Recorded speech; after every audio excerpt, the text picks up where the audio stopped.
বেলায় বিলে আসছি, এই যে হইলাম।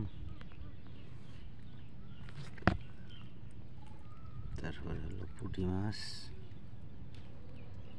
ভালোই বেশি মোটামুটি মাশাআল্লাহ। আর কই মাছ,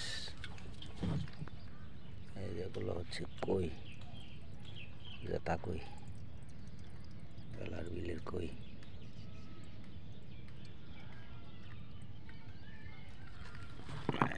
পুঁটি দুটা মাল হয়েছি, মাল দুটা ভালো বড় আছে। এই যে বেলাই বিল, এই যে বিল, রোদ্রের খুব তাপ।